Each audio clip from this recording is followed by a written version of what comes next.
Fala, meus queridos, de novo aqui, vamos continuar a nossa aula. Agora a segunda aula sobre população brasileira. Sabemos que nós somos um país miscigenado, onde todos somos mestiços. A maior parcela da população brasileira é formada por mestiços.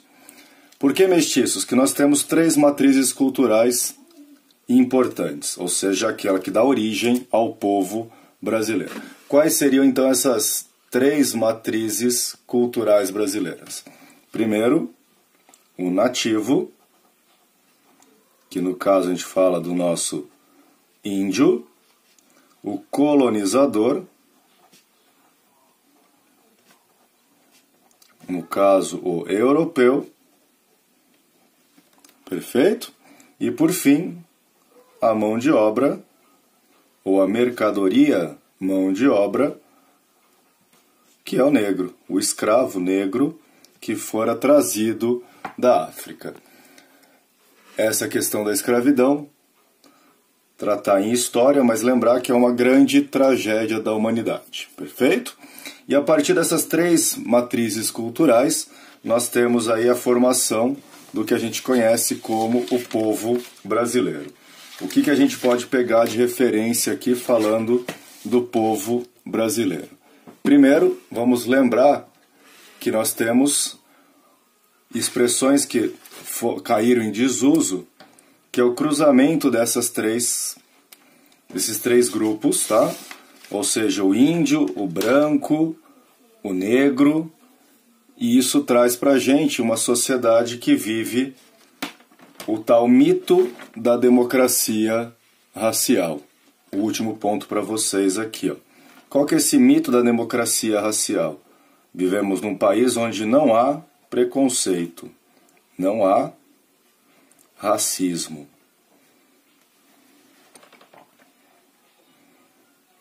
Mas vale a pena a gente procurar informações aí, não é difícil a gente entender, e buscando informações que essa população negra e os indígenas no país sofrem um tal de racismo institucionalizado.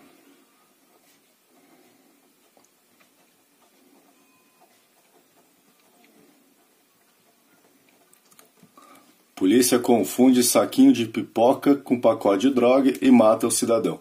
Confunde furadeira com fuzil e atira no cidadão.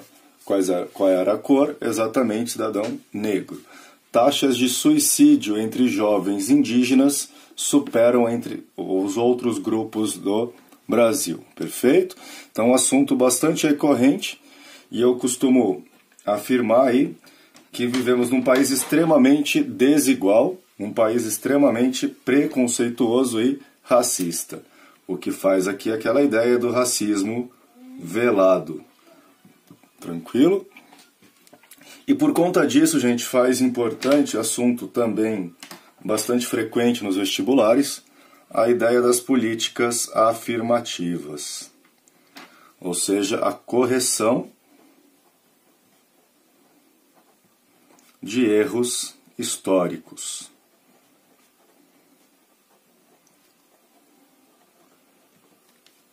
Exemplo de políticas afirmativas: sistema de cotas em universidade e concurso público. Outra forma de entender essas políticas afirmativas ou a correção desses erros históricos, a reserva e a demarcação de terras quilombolas.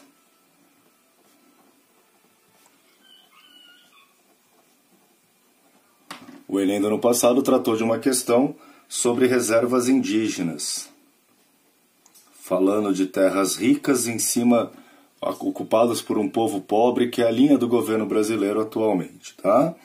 Mas entenda que os hábitos e tradições indígenas fogem à lógica do homem branco. Tomem muito cuidado com essa questão da miscigenação da população brasileira, e depois vai entrar um terceiro elemento, que são os asiáticos, tanto vindo do Oriente Médio quanto do Extremo Oriente, principalmente Japão. Isso a gente vai tratar no assunto referente a migrações brasileiras. Perfeito? Vou deixar na descrição para vocês alguns links importantes para entender essa questão étnica, ou seja, da miscigenação brasileira e essas políticas afirmativas somado a esta democracia racial. Aquele abraço e até o nosso próximo encontro.